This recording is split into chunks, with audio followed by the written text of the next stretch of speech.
Judas, versículo 1 y 2. Esos son los versículos que vamos a estar exponiendo el día de hoy. Hoy vamos a estar compartiendo la introducción a esta carta, introducción a la carta de Judas. Esta es nuestra primera exposición de esta serie. Gloria al Señor. Si usted tiene ese pasaje ubicado ahí, vamos a leer entonces el versículo 1 y el versículo 2. Preste mucha atención, no se me deje distraer, para que usted pueda llevarse toda la esencia. Lo que anoten algunas cosas importantes que vamos a estar compartiendo. Dice así: Judas, así inicia esta carta. Judas, siervo de Jesucristo y hermano de Jacobo, a los llamados, santificados en Dios Padre y guardados en Jesucristo, misericordia y paz y amor os sean multiplicados. Señor, gracias por tu palabra. Bendícenos en esta mañana a través de ella, en el nombre del Señor Jesús. Amén. Bien, pueden sentarse.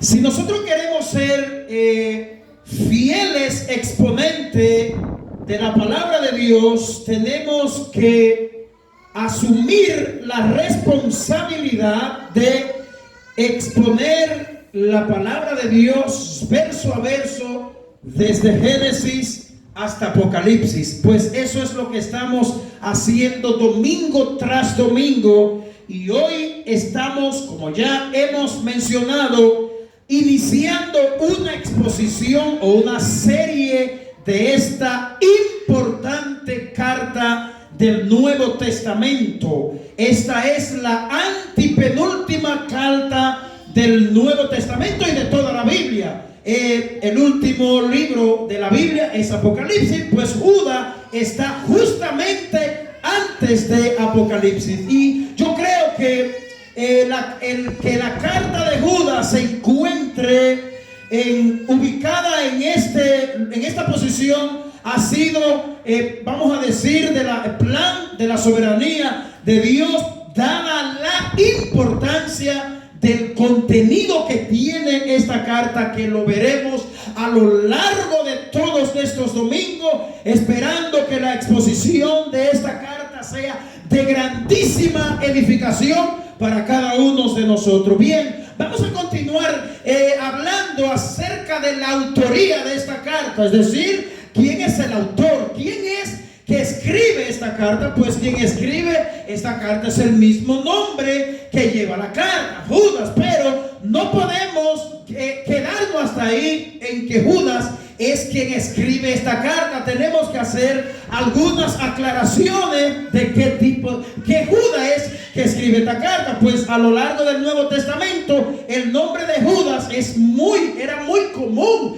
En el Nuevo Testamento aparecen 8 Judas. Entonces, al decir nosotros que Judas es quien escribe esta carta, tenemos que hacer un aclarando acerca de que Judas es quien escribe la carta, esta carta que lleva su nombre, y es Judas, el hermano menor de Jesucristo, el hijo de María. Judas, hermano de Jacobo también. Pero este Jacobo que menciona la Reina Valera, que no menciona el otro nombre, este es Santiago, hermano, quien escribe la carta de Santiago. Hermanos de Jesús eran ellos, de madre, vamos a decir. Cuando hablamos de hermano, medio hermano, es que ellos eran hermanos de Jesús de parte de María. Entonces, dada esta aclaración, tendríamos entonces que hablar de la fecha en la cual fue escrita la carta de Judas.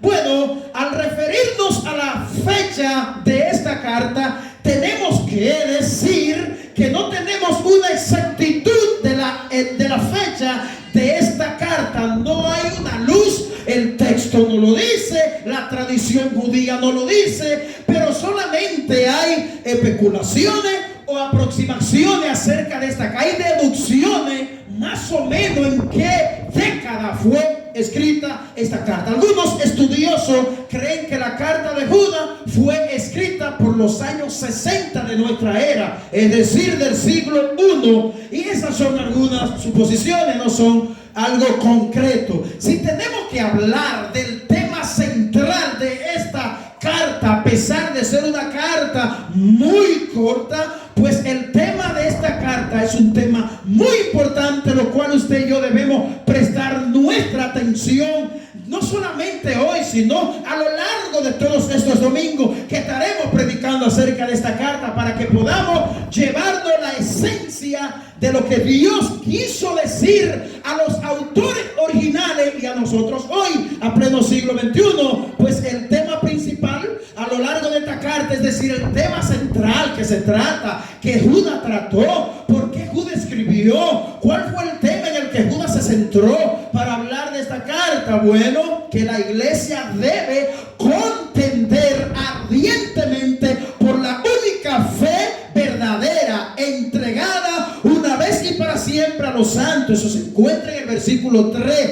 Y las personas de fe deben perseverar hasta el fin. Estos son los temas que se abordan en esta importante carta, que debemos enfrentarnos a los falsos maestros y siguiendo la verdad. No debemos conformarnos a esos falsos maestros, sino que debemos seguir la verdad. Ok, lo que Judas está escribiendo aquí, o sea, lo que Judas se está centrando, a quien Judas le escribe, Judas les está motivando, les está diciendo: hay una plaga de falsos maestros, falsos profetas, y ustedes deben enfrentarlo con la verdad del evangelio. Ese es el propósito por el cual esta carta fue escrita. Miren, a través de la exposición de esta carta nos vamos a ver obligados a mencionar versículos de adelante y de atrás. Por ejemplo, yo quiero hacer mención, aunque el versículo 3 no es nuestro texto de hoy, sino el del próximo domingo. El versículo 3 dice: amado, por la gran solicitud que tenía de escribiros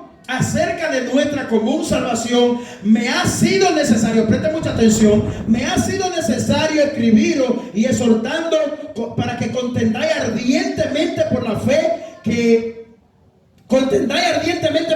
que ha sido una vez dada a los santos. O sea, Judas está diciendo aquí que él no tenía la intención de hablar este tema. Él le iba a hablar de la común fe, o es posible del cuerpo de doctrina bíblica. Y Judas entiende la necesidad de hablar acerca de este tema, de los falsos maestros que se habían infiltrado en la iglesia. Entonces, queremos decir, ¿cuál es el propósito? ¿Cuál es el objetivo de esta carta? Es advertir contra aquellos que se han introducido en las iglesias y pervierten la única fe verdadera con falsas enseñanzas. Demanda a que no se permita a los falsos maestros seguir ejerciendo su influencia. O sea, Judas les está escribiendo a quienes él le está escribiendo, que no sabemos con exactitud tampoco cuáles eran los destinatarios originales a quien él le escribe, probablemente judíos o mezclado entre judíos y gentiles.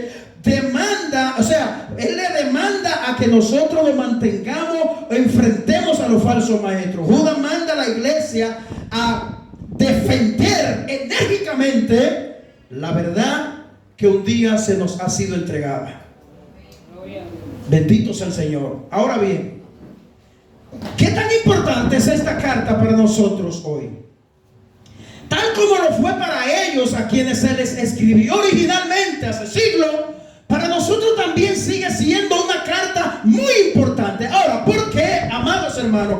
Porque Judas está aquí advirtiendo a la iglesia de una plaga de falsos profetas que el mismo Jesús lo habló en Mateo 24, y a lo largo del Nuevo Testamento los diferentes apóstoles hablaron sobre esto. Judas, cabe de mencionar esto que es muy importante, Judas tiene un paralelo muy común con Segunda de Pedro. La carta de Segunda de Pedro trata este tema también. De hecho, algunos estudiosos creen que Judas se fundamentó en Segunda de Pedro para escribir lo que escribió y viceversa. Algunos creen que Segunda de Pedro fue escrita basada en lo que Judas ya había escrito. Esto no lo sabemos con exactitud. Lo cierto es que lo que ellos hablan es un tema muy importante, hermano. Dios ha guardado su iglesia a lo largo de los siglos, y Dios seguirá guardando su iglesia de falsas enseñanzas, de falsas doctrinas que desvían a la gente de la verdad del evangelio, que desenfocan a la gente de la verdadera realidad que se presenta en la palabra de Dios. Pero qué tan importante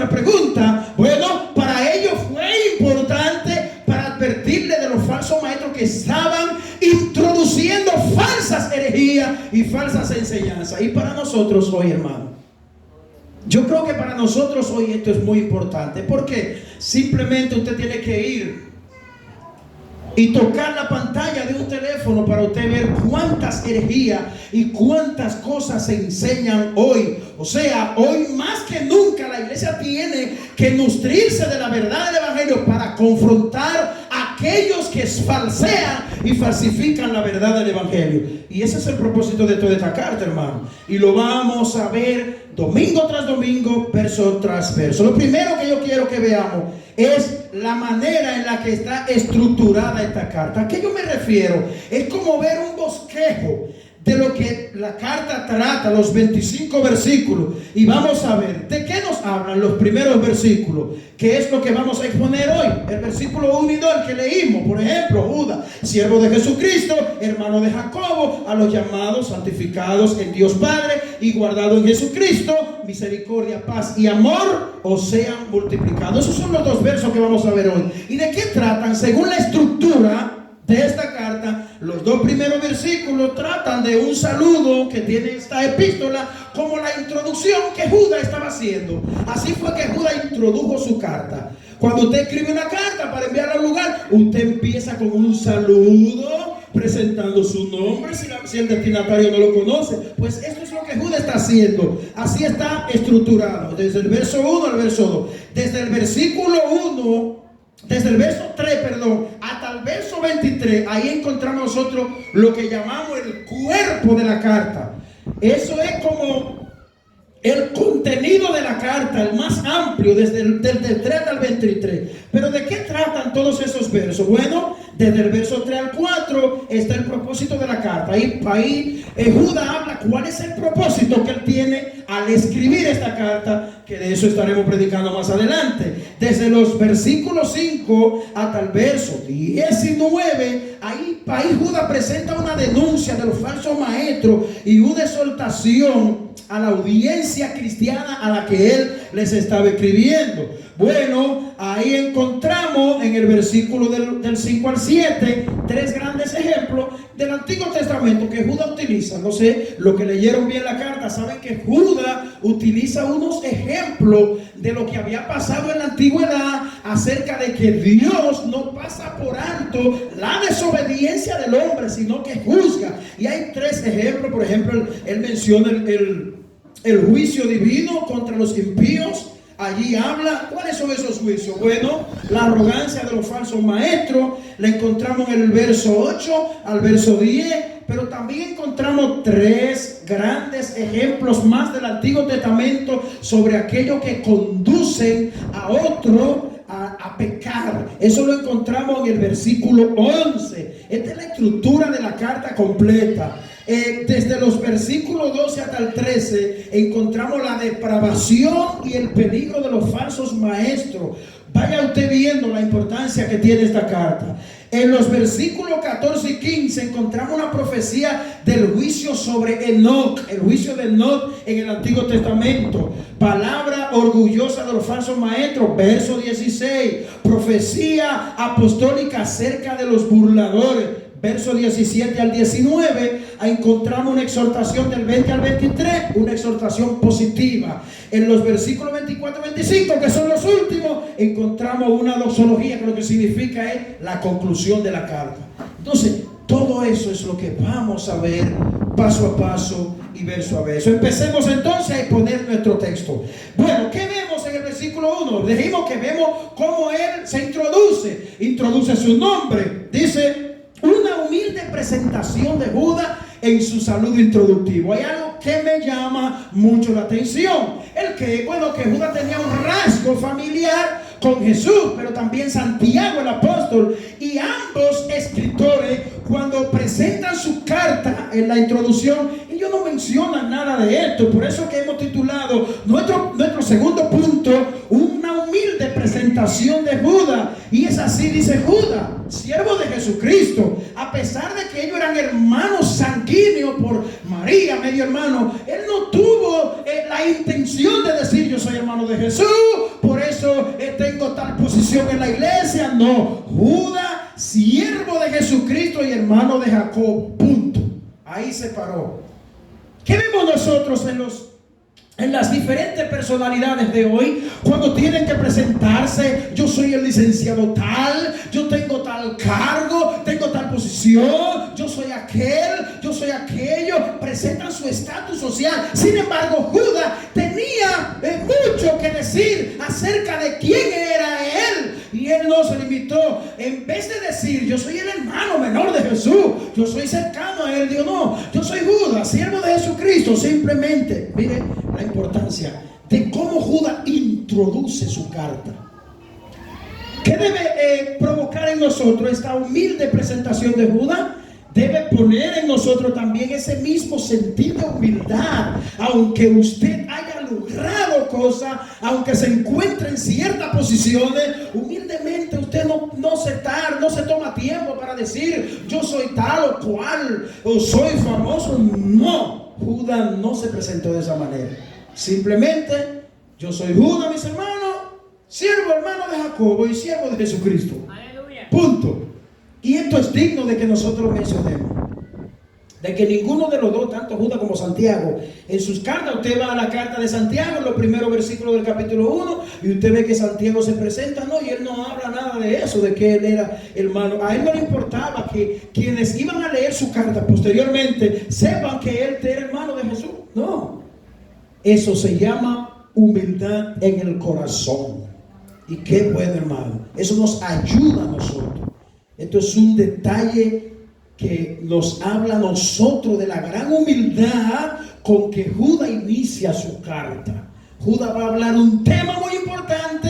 Él quiere que quienes vayan a leer su carta sean profundamente ministrados con lo que él le va a explicar. A él no le importa que ellos sepan que él es Judas o que él es tal. No, él quería a ellos. Él tenía la solicitud, la inquietud, la necesidad de hablarles a ellos el tema tan importante que él les iba a hablar.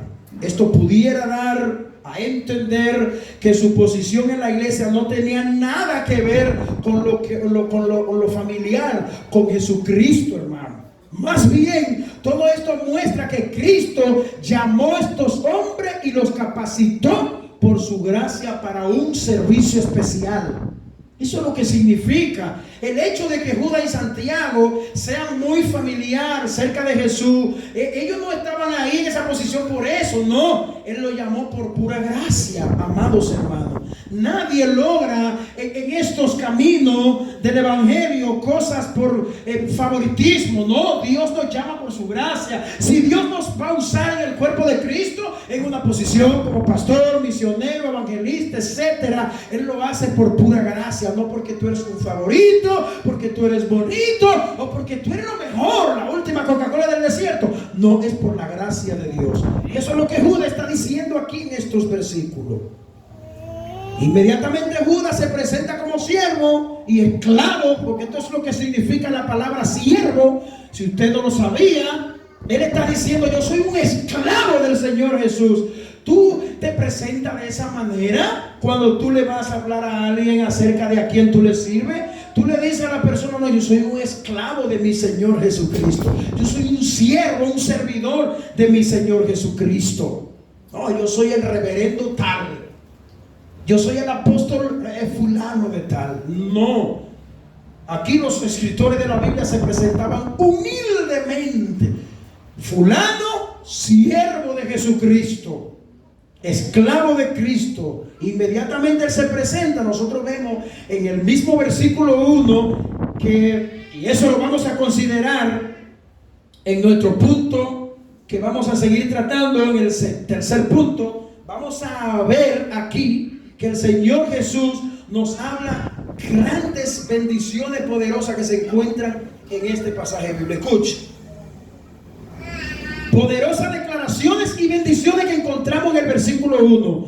Vaya conmigo al verso 1, la parte posterior. Dice: a los llamados, préstale mucha atención a esa palabra, a los llamados, santificados en Dios Padre y guardados en Jesucristo. Esas son unas bendiciones que se encuentran desplegadas en estos versículos y en el versículo 2. ¿Qué es lo que quiere decir cuando dice Judas a los llamados, amados por el Padre y guardados por Cristo? Bueno, cuando Judas está hablando de los llamados, aquí no estamos hablando de cualquier llamado, no nos estamos refiriendo de un llamado común. Esto es una expresión que solo Dios la puede decir de aquellos a quienes Él ha llamado por su gracia y por su voluntad.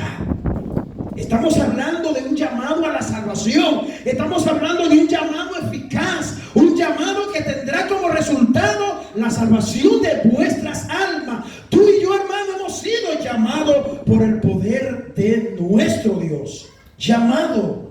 ¿Quiénes son ellos? Vayamos a Romanos capítulo 8, versículo 28. Romanos capítulo 8, verso 28 al 30. Escuche lo que dice. Y sabemos que a los que aman a Dios, todas las cosas les ayudan a bien. Esto es, escuche bien, esto es a los que conforme a su propósito son llamados. ¿Usted está viendo? Porque a los que antes conoció, también los predestinó para que fuesen hechos conforme a la imagen de su Hijo, para que Él sea el primogénito entre muchos hermanos. Verso 30. Y a los que predestinó, a esto también llamó. Y a los que llamó, a esto también justificó. Y a los que justificó, a esto también glorificó. Estamos viendo aquí que Judas no está hablando de un llamado cualquiera. Fulano, ven acá. No, está hablando de un llamado especial de Dios a los seres que Él llama para salvación. Y cuando hablamos de la expresión que dice Judas a los amados, ¿a qué se está refiriendo? A que el que nos llamó es también el que nos ama con un amor eterno e incondicional. ¿Qué significa esto? Tú y yo no hemos hecho nada para que Dios nos haya amado. Es un amor incondicional, que siendo nosotros pecadores, siendo nosotros descarriados, habiendo nosotros apartado de Dios, Él nos ama. Él nos llamó con amor a los amados. Aquello que Dios llamó también los ama. Él no lo llama y lo deja así, sino que los sigue amando por toda una eternidad. Y con amor incondicional, Dios ha apartado para su cuidado especial, escuche bien, y para su uso, o sea, para usarlo, aquello a los quienes Él ha llamado. Él los llama, los ama y los guarda para Jesucristo. A los guardados para Jesucristo, somos guardados por Cristo de principio a fin. Si usted piensa que usted se encuentra desprotegido en este mundo, déjeme darle una buena noticia. No, el poder de Dios te guarda en todo momento. Desde el día en que Dios te trasladó de las tinieblas a la luz, si alguien no entiende esto, cuando hablamos de tiniebla y cuando hablamos de luz, nos estamos refiriendo a nuestra vida pecaminosa, que estuvimos en el mundo cuando venimos a la luz y cuando venimos al conocimiento de Dios. ¿Y cuál es el conocimiento de Dios? Que Él nos ha perdonado en Cristo de nuestro pecado. Había una sentencia que nos llevaba, nos conducía hacia una eternidad sin Dios. Todo ser humano, hermanos, se conduce hacia una eternidad sin Dios, pero en Cristo Él nos ha llamado, nos ha amado y nos ha guardado. Guardado por el poder de Jesucristo. Somos guardados por Él de principio a fin. Su seguridad que goza todo creyente que ha sido llamado por Dios. Esa es la seguridad. Y nosotros seremos llamados, seremos guardados de toda la falsedad y de todas las herejías y las falsas enseñanzas que Judas habla en esta carta. De eso seremos guardados aquí. Judas está tan seguro de lo que está diciendo en el inicio de su carta, que yo quiero que nosotros veamos los versículos 24 y 25, que son los últimos versículos de esta carta, para que usted vea. Estos versículos serán expuestos con más claridad cuando llegue su momento. Escuchen lo que dice. Y aquel que es poderoso para guardar, oiga cómo él concluye su carta.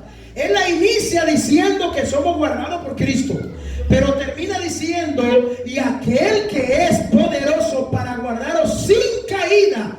No hay manera, no hay forma de que alguien a quien Dios haya llamado eficazmente caiga de la gracia de Dios. Es lo que Judas está diciendo aquí. Dice, y aquel que es poderoso para guardar sin caída y presentaros sin mancha delante de su gloria con su alegría, al único y sabio Dios, nuestro Salvador, sea la gloria y la majestad, imperio y potencia, ahora y por todos los siglos.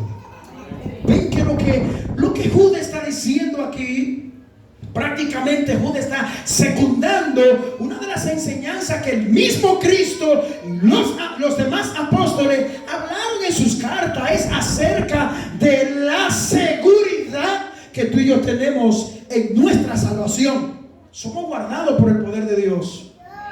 Somos protegidos. Nos puede caer un rayo en la cabeza, pero nuestras almas están guardadas para Dios. El cuerpo no tiene promesa de seguridad y guardar. Ahora Él te guarda en el periodo de tu vida hasta el día que llegue el día de tu muerte. No te puede tocar nada, no te puede morir antes del día que Dios señaló. Puede venir un vehículo arriba de ti y pasar por encima de ti y algo va a ocurrir si no es el día de tu morir. Pero Dios está hablando aquí no de un guardar físico, sino aquella salvación que se te ha sido entregada por el llamado eficaz que Dios te ha guardado a lo largo de tu vida cristiana. Gloria al Señor. Nuestra introducción a esta carta ha sido muy breve. Ya yo quiero, o vamos a concluir. Hasta aquí nosotros hemos visto solamente esta introducción muy breve, pero muy importante carta. Es cierto que la carta es breve, mira, un solo capítulo, pero es una carta muy nutrida y muy importante y la necesitamos.